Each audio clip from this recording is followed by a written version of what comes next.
ಓಂ ನಮಃ ಶಿವಾಯ. ಎಲ್ಲರಿಗೂ ನಮಸ್ಕಾರ. ನಿತ್ಯ ಸ್ತುತಿ ಚಾನೆಲ್ಗೆ ಎಲ್ಲರಿಗೂ ಸ್ವಾಗತ. ಆಷಾಢ ಮಾಸದ ಅಮಾವಾಸ್ಯೆಯಂದು ಕರ್ನಾಟಕದಲ್ಲಿ ವಿಶೇಷವಾಗಿ ಆಚರಿಸುವ ಪವಿತ್ರ ವ್ರತವೇ ಭೀಮನ ಅಮಾವಾಸ್ಯೆ. ಈ ದಿನ ಶಿವ ಮತ್ತು ಪಾರ್ವತಿ ದೇವರನ್ನು ವಿಶೇಷವಾಗಿ ಆರಾಧಿಸಲಾಗುತ್ತದೆ. ಹಾಗಾದರೆ ಭೀಮನ ಅಮಾವಾಸ್ಯೆಯನ್ನು ಯಾಕೆ ಆಚರಿಸಲಾಗುತ್ತದೆ? ಈ ದಿನದ ವಿಶೇಷತೆ ಏನು? ಮನೆಯಲ್ಲಿ ಭೀಮನ ಅಮಾವಾಸ್ಯೆ ಪೂಜೆಯನ್ನು ಹೇಗೆ ಮಾಡಬೇಕು? 2 ದೀಪಗಳನ್ನು ಯಾಕೆ ಹಚ್ಚಬೇಕು?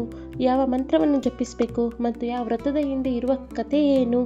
ಈ ಎಲ್ಲ ವಿಷಯಗಳನ್ನು ಈ ವಿಡಿಯೋದಲ್ಲಿ ಸಂಪೂರ್ಣವಾಗಿ ತಿಳಿದುಕೊಳ್ಳೋಣ. ಓಕೆ, ಈ ವಿಡಿಯೋ ನಿಮಗೆ ಇಷ್ಟವಾದರೆ ಕೊನೆಯವರೆಗೂ ನೋಡಿ ಮತ್ತು ನಿತ್ಯ ಸ್ತುತಿ ಚಾನಲನ್ನು ಸಬ್ಸ್ಕ್ರೈಬ್ ಮಾಡಿ. ಫಸ್ಟ್ ನಾವು ಭೀಮನ ಅಮಾವಾಸ್ಯೆ ಎಂದರೇನು ಅಂತ ತಿಳ್ಕೊಳ್ಳೋಣ. ಭೀಮನ ಅಮಾವಾಸ್ಯೆ ಎಂದರೆ ಆಷಾಢ ಮಾಸದ ಅಮಾವಾಸ್ಯೆಯಂದು ಆಚರಿಸುವ ವಿಶೇಷ ಶಿವಪಾರ್ವತಿ ಆರಾಧನೆಯ ದಿನ ಆಗಿರುತ್ತೆ. ಕರ್ನಾಟಕದ ಹಲವು ಕುಟುಂಬಗಳಲ್ಲಿ ಈ ದಿನವನ್ನು ಬಹಳ ಭಕ್ತಿಯಿಂದ ಆಚರಿಸ್ತಾರೆ. ಈ ವ್ರತವನ್ನು ಕೆಲವು ಕಡೆ ಜ್ಯೋತಿ ಭೀಮೇಶ್ವರ ವ್ರತ ಎಂದು ಕೂಡ ಕರೀತಾರೆ. ಈ ದಿನದ ಪ್ರಮುಖ ಆಚರಣೆ ಎಂದರೆ 2 ದೀಪಗಳನ್ನು ಬೆಳಗಿಸಿ ಪೂಜಿಸುವುದು. ಈ 2 ದೀಪಗಳನ್ನು ಶಿವ ಮತ್ತು ಪಾರ್ವತಿಯ ಸಂಕೇತವಾಗಿ ಭಾವಿಸಲಾಗುತ್ತದೆ. ಆದ್ದರಿಂದ ಈ ದಿನದ ದೀಪಕ್ಕೆ ವಿಶೇಷ ಮಹತ್ವವಿದೆ. ನೆಕ್ಸ್ಟು ಭೀಮನ ಅಮಾವಾಸ್ಯೆಯ ವಿಶೇಷತೆ. ಭೀಮನ ಅಮಾವಾಸ್ಯೆಯ ವಿಶೇಷತೆ ಅಂದರೆ ಕೇವಲ ಪೂಜೆ ಮಾಡುವುದು ಮಾತ್ರ ಅಲ್ಲ, ಇದು ಶಿವಶಕ್ತಿಯ ಆರಾಧನೆ ಕೂಡ. ಮದುವೆ ಆಗಿರೋ ಮಹಿಳೆಯರು ಪತಿ ಆರೋಗ್ಯ, ಆಯಸ್ಸು ಮತ್ತು ಕುಟುಂಬದ ಸುಖ ಶಾಂತಿಗಾಗಿ ಈ ಪೂಜೆಯನ್ನು ಮಾಡ್ತಾರೆ. ಮದುವೆ ಆಗದೆ ಇರೋರು ಉತ್ತಮ ಜೀವನದ ಸಂಗಾತಿ ಸಿಗಲಿ ಮತ್ತು ಮುಂದೆ ಮದುವೆ ಆದಾಗ ಜೀವನ ಚೆನ್ನಾಗಿರಲಿ ಅಂತ ಪ್ರಾರ್ಥಿಸ್ತಾರೆ. ಇನ್ನೊಂದು ಕೆಲವು ಕುಟುಂಬಗಳಲ್ಲಿ ಸಹೋದರರ ಆರೋಗ್ಯ ಮತ್ತು ಕ್ಷೇಮಕ್ಕಾಗಿ ಸಹ ಈ ದಿನ ಪ್ರಾರ್ಥಿಸಲಾಗುತ್ತದೆ. ಕುಟುಂಬದ ಸಂಪ್ರದಾಯದ ಅನುಗುಣವಾಗಿ ಆಚರಣೆಗಳಲ್ಲಿ ಸ್ವಲ್ಪ ವ್ಯತ್ಯಾಸ ಇರಬಹುದು. ಈಗ ಈ ವ್ರತದೊಂದಿಗೆ ಸಂಬಂಧ ಹೊಂದಿರುವ ಪ್ರಸಿದ್ಧ ಜನಪದ ಕಥೆಯನ್ನು ಕೇಳೋಣ. ಒಂದು ಕಾಲದಲ್ಲಿ ಒಬ್ಬ ಬ್ರಾಹ್ಮಣ ದಂಪತಿ ವಾಸಿಸುತ್ತಿದ್ದರು. ಅವರಿಗೆ ಒಬ್ಬ ಮುದ್ದಾದ ಮಗಳು ಇದ್ದಳು. ಆ ದಂಪತಿಗೆ ಕಾಶಿಗೆ ಹೋಗಿ ಶಿವನ ದರ್ಶನ ಮಾಡಬೇಕೆಂಬ ಬಹಳ ಆಸೆ ಇತ್ತು. ಹೀಗಾಗಿ ಅವರು ತಮ್ಮ ಮಗಳನ್ನು ಸಂಬಂಧಿಕರ ಮನೆಯಲ್ಲಿ ಬಿಟ್ಟು ಕಾಶಿಗೆ ಹೊರಟರು. ಕಾಲ ಕಳೆದರೂ ತಂದೆ ತಾಯಿ ಹಿಂತಿರುಗಲಿಲ್ಲ. ಆ ಸಮಯದಲ್ಲಿ ಆ ಹುಡುಗಿಯ ಜೀವನದಲ್ಲಿ ಒಂದು ದೊಡ್ಡ ದುಃಖ ಎದುರಾಯಿತು. ಆಕೆಯ ವಿವಾಹವಾದ ಯುವಕನ ಮರಣ ಹೊಂದಿದನು. ತನ್ನ ಗಂಡನನ್ನು ಕಳೆದುಕೊಂಡ ಆಕೆ ಬಹಳ ದುಃಖಪಟ್ಟಳು. ಆದರೆ ಆಕೆಯ ದೇವರ ಮೇಲಿನ ನಂಬಿಕೆಯನ್ನು ಮಾತ್ರ ಕಳೆದುಕೊಳ್ಳಲಿಲ್ಲ. ಅವಳಿಗೆ ನೆನಪಾದದ್ದು ಶಿವಪಾರ್ವತಿಯ ಆರಾಧನೆ. ಅವಳು ಮಣ್ಣಿನಿಂದ 2 ದೀಪಗಳನ್ನು ತಯಾರಿಸಿ ಶಿವಪಾರ್ವತಿಯ ಪ್ರತೀಕವಾಗಿ ಪೂಜಿಸಲು ಪ್ರಾರಂಭಿಸಿದಳು. ಅವಳ ಬಳಿ ದೊಡ್ಡ ಪೂಜಾ ಸಾಮಗ್ರಿಗಳು ಇರಲಿಲ್ಲ, ಆದರೆ ಅವಳ ಹೃದಯದಲ್ಲಿ ಅಪಾರವಾದ ಭಕ್ತಿ ಇತ್ತು. ಅವಳು ಶಿವಪಾರ್ವತಿಯನ್ನು ಪ್ರಾರ್ಥಿಸುತ್ತಾ ತನ್ನ ದುಃಖದ ದೂರ ಮಾಡುವಂತೆ ಬೇಡಿಕೊಂಡಳು. ಕಥೆಯ ಪ್ರಕಾರ ಶಿವಪಾರ್ವತಿಯ ಅನುಗ್ರಹದಿಂದ ಅವಳ ಗಂಡನಿಗೆ ಮತ್ತೆ ಜೀವ ದೊರೆಯಿತು ಎಂದು ಹೇಳಲಾಗುತ್ತದೆ. ಈ ಕಥೆಯ ಮೂಲಕ ನಂಬಿಕೆ, ಭಕ್ತಿ ಮತ್ತು ಶಿವಪಾರ್ವತಿಯ ಕೃಪೆಯ ಮಹತ್ವವನ್ನು ಸಾರಲಾಗುತ್ತದೆ. ಇನ್ನು ಮನೆಯಲ್ಲಿ ಭೀಮನ ಅಮಾವಾಸ್ಯೆ ಪೂಜೆ ಮಾಡಲು ಬೇಕಾಗುವ ಸಾಮಗ್ರಿಗಳನ್ನು ನೋಡೋಣ. 2 ದೀಪಗಳು, ಅರಿಶಿನ, ಕುಂಕುಮ, ಹೂವು, ಹಣ್ಣುಗಳು, ತೆಂಗಿನಕಾಯಿ, ವೀಳ್ಯದೆಲೆ, ಅಡಿಕೆ, ಅಕ್ಷತೆ ಮತ್ತು ನೈವೇದ್ಯ ಶುದ್ಧ ನೀರು. ನಿಮ್ಮ ಕುಟುಂಬದ ಸಂಪ್ರದಾಯಕ್ಕೆ ಅನುಗುಣವಾಗಿ ಬೇಕಾದ ಇತರ ಪೂಜಾ ಸಾಮಗ್ರಿಗಳನ್ನು ಕೂಡ ನೀವು ಸೇರಿಸಬಹುದು. ಪೂಜೆ ನೆಕ್ಸ್ಟ್ ಹೇಗೆ ಮಾಡಬೇಕು ಅಂತಂದರೆ, ಮೊದಲಿಗೆ ನೀವು ಬೇಗ ಎದ್ದು ಸ್ನಾನ ಮಾಡಿ ಮನೆಯ ಪೂಜಾ ಸ್ಥಳವನ್ನು ಸ್ವಚ್ಛಗೊಳಿಸಿ ಪೂಜಾ ಸ್ಥಳದ ಮುಂದೆ ರಂಗೋಲಿ ಹಾಕಿ ಹೂಗಳಿಂದ ಅಲಂಕರಿಸಬೇಕು.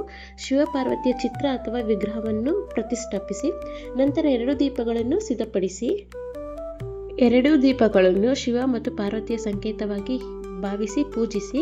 ದೀಪಕ್ಕೆ ಎಣ್ಣೆ ಅಥವಾ ತುಪ್ಪ ಹಾಕಿ ಬೆಳಗಿಸಿ. ನಂತರ ಅರಿಶಿನ, ಕುಂಕುಮ, ಅಕ್ಷತೆ ಮತ್ತು ಹೂಗಳನ್ನು ಅರ್ಪಿಸಿ ಶಿವಪಾರ್ವತಿ ದೇವರಿಗೆ ಹಣ್ಣು, ತೆಂಗಿನಕಾಯಿ ಮತ್ತು ನೈವೇದ್ಯವನ್ನು ಸಮರ್ಪಿಸಿ. ನೆಕ್ಸ್ಟ್ ಈ ದಿನ ಯಾವ ಮಂತ್ರವನ್ನು ಜಪಿಸಬೇಕು ಅಂತಂದರೆ ಓಂ ನಮಃ ಶಿವಾಯ. ಈ ಮಂತ್ರವನ್ನು 11, 21 ಅಥವಾ 108 ಬಾರಿ ಜಪಿಸಬಹುದು. ನಂತರ ಶಿವಪಾರ್ವತಿಯನ್ನು ನೆನೆದು ಹೀಗೆ ಪ್ರಾರ್ಥಿಸಬಹುದು: ಹೇ ಶಿವ ಪರಮೇಶ್ವರನೇ, ಹೇ ಪಾರ್ವತಿ ಮಾತೆಯೇ, ನಮ್ಮ ಕುಟುಂಬಕ್ಕೆ ಆರೋಗ್ಯ, ಸಂತೋಷ, ನೆಮ್ಮದಿ ಮತ್ತು ಸಮೃದ್ಧಿಯನ್ನು ಕರುಣಿಸಿರಿ.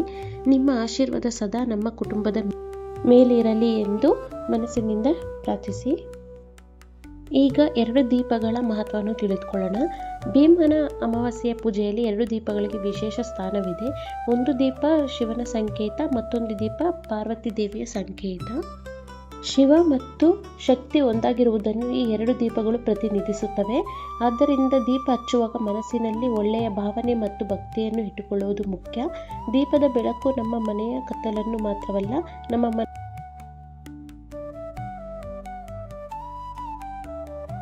ನೆಕ್ಸ್ಟ್ ಏನು ನೈವೇದ್ಯ ಮಾಡ್ಬೋದು ಅಂತ ನೋಡೋಣ.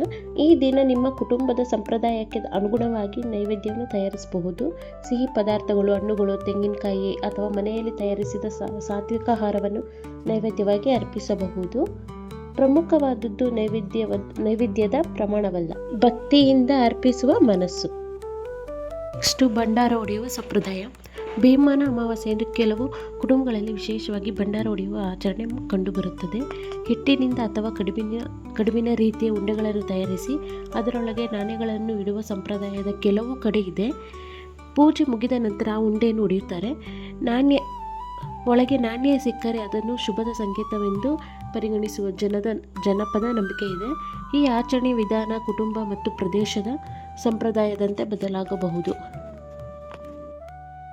ಮಹಿಳೆಯರಿಗೆ ಈ ವ್ರತದ ವಿಶೇಷತೆ. ವಿವಾಹಿತ ಮಹಿಳೆಯರು ತಮ್ಮ ಪತಿಯ ಆರೋಗ್ಯ, ಆಯಸ್ಸು ಮತ್ತು ಕುಟುಂಬದ ಕ್ಷೇಮಕ್ಕಾಗಿ ಶಿವ ಪಾರ್ವತಿಯನ್ನು ಪ್ರಾರ್ಥಿಸುವುದು ಈ ಆಚರಣೆಯ ಪ್ರಮುಖ ಭಾಗವಾಗಿದೆ. ಮದುವೆ ಆಗದೇ ಇರೋರು ಉತ್ತಮ ಜೀವನ ಸಂಗಾತಿ ಮತ್ತು ಸುಖಮಯ ಜೀವನಕ್ಕಾಗಿ ಪ್ರಾರ್ಥಿಸುವ ಸಂಪ್ರದಾಯವೂ ಕೂಡ ಇದೆ. ಕೆಲವು ಕುಟುಂಬಗಳಲ್ಲಿ ಸಹೋದರ ಕ್ಷೇಮಕ್ಕಾಗಿ ಸಹ ಈ ದಿನ ಪೂಜೆ ಮತ್ತು ಪ್ರಾರ್ಥನೆ ಮಾಡಲಾಗುತ್ತದೆ. ಈ ದಿನ ಏನೇನು ನೆನಪಿನಲ್ಲಿ ಇಟ್ಕೋಬೇಕು ಅಂತಂದರೆ, ಭೀಮನ ಅಮಾವಾಸ್ಯೆ ಒಂದು ಭಕ್ತಿಯ ದಿನ. ಆದ್ದರಿಂದ ಸಾಧ್ಯವಾದಷ್ಟು ಮನಸ್ಸನ್ನು ಶಾಂತವಾಗಿಟ್ಟುಕೊಂಡು ದೇವರನ್ನು ನೆನೆಯಿರಿ. ಮನೆಯಲ್ಲಿರುವ ಹಿರಿಯರ ಆಶೀರ್ವಾದ ಪಡೆಯಿರಿ. ಅಗತ್ಯವಿರುವವರಿಗೆ ಸಾಧ್ಯವಾದಷ್ಟು ಸಹಾಯ ಮಾಡಿ. ಅನ್ನದಾನ ಅಥವಾ ದಾನ ಮಾಡುವ ಅವಕಾಶ ಇದ್ದರೆ ನಿಮ್ಮ ಶಕ್ತಿಗೆ ಅನುಗುಣವಾಗಿ ಮಾಡಿ. ಅತ್ಯಂತ ಮುಖ್ಯವಾಗಿದೆ. ದೇವರ ಪೂಜೆಗಿಂತ ದೇವರ ಮೇಲಿನ ಭಕ್ತಿ ಮತ್ತು ಒಳ್ಳೆಯ ಮನಸ್ಸು ಮುಖ್ಯ. ನೆಕ್ಸ್ಟ್ ಕೊನೆಯ ಪ್ರಾರ್ಥನೆ. ಈಗ ಕಣ್ಣು ಮುಚ್ಚಿ ಶಿವ ಪಾರ್ವತಿ ದೇವರನ್ನು ನೆನೆಯೋಣ. ಹೇ ಪರಮೇಶ್ವರ, ನಮ್ಮ ಮನೆಯಲ್ಲಿ ಸದಾ ಶಾಂತಿ ನೆಲೆಸಲಿ. ನಮ್ಮ ಕುಟುಂಬದ ಎಲ್ಲರಿಗೂ ಆರೋಗ್ಯ ಮತ್ತು ಸಂತೋಷ ದೊರೆಯಲಿ. ನಮ್ಮ ಜೀವನದಲ್ಲಿರುವ ಕಷ್ಟಗಳನ್ನು ದೂರ ಮಾಡಿ ಸರಿಯಾದ ದಾರಿಯನ್ನು ತೋರಿಸು. ಪಾರ್ವತಿ ತಾಯಿಯ ಕರುಣೆ ಸದಾ ನಮ್ಮ ಮೇಲಿರಲಿ. ನಮ್ಮ ಮನೆಯಲ್ಲಿ ಬೆಳಗುವ ಈ ದೀಪದಂತೆ ನಮ್ಮ ಜೀವನವು ಸದಾ ಬೆಳಗುತ್ತಿರಲಿ. ಓಂ ನಮಃ ಶಿವಾಯ. ಭಕ್ತರೇ, ಭೀಮನ ಅಮಾವಾಸ್ಯೆ ನಮಗೆ ಒಂದು ಸುಂದರ ಸಂದೇಶ ನೀಡುತ್ತದೆ. ಭಕ್ತಿ ಇದ್ದಲ್ಲಿ ಭರವಸೆ ಇರುತ್ತದೆ, ಭರವಸೆ ಇದ್ದಲ್ಲಿ ಧೈರ್ಯ ಇರುತ್ತದೆ, ಧೈರ್ಯ ಇದ್ದಲ್ಲಿ ಜೀವನದ ಕಷ್ಟಗಳನ್ನು ಎದುರಿಸುವ ಶಕ್ತಿ ಬರುತ್ತದೆ. ಆದ್ದರಿಂದ ಈ ಪವಿತ್ರ ದಿನವನ್ನು ಭಕ್ತಿಯಿಂದ ಆಚರಿಸಿ ಶಿವ ಪಾರ್ವತಿಯ ಆಶೀರ್ವಾದ ಪಡೆಯೋಣ. ನಿಮ್ಮೆಲ್ಲರಿಗೂ ಭೀಮನ ಅಮಾವಾಸ್ಯೆ ಹಾರ್ದಿಕ ಶುಭಾಶಯಗಳು. ಶಿವ ಪಾರ್ವತಿ ದೇವಿಯ ಕೃಪೆ ನಿಮ್ಮ ಮತ್ತು ನಿಮ್ಮ ಕುಟುಂಬದ ಮೇಲೆ ಸದಾ ಇರಲಿ. ಈ ವಿಡಿಯೋ ನಿಮಗೆ ಇಷ್ಟ ಆಗಿದ್ದರೆ ಲೈಕ್ ಮಾಡಿ, ಶೇರ್ ಮಾಡಿ ಮತ್ತು ನಿತ್ಯ ಸ್ತುತಿ ಚಾನಲನ್ನು ಸಬ್ಸ್ಕ್ರೈಬ್ ಮಾಡಿ. ಮತ್ತೊಂದು ಭಕ್ತಿಯ ವಿಡಿಯೋದಲ್ಲಿ ಮತ್ತೆ ಭೇಟಿಯಾಗೋಣ. ಹರ ಹರ ಮಹಾದೇವ. ಓಂ ನಮೋ ಶಿವಾಯ ನಮಃ. Thank you. Bye bye.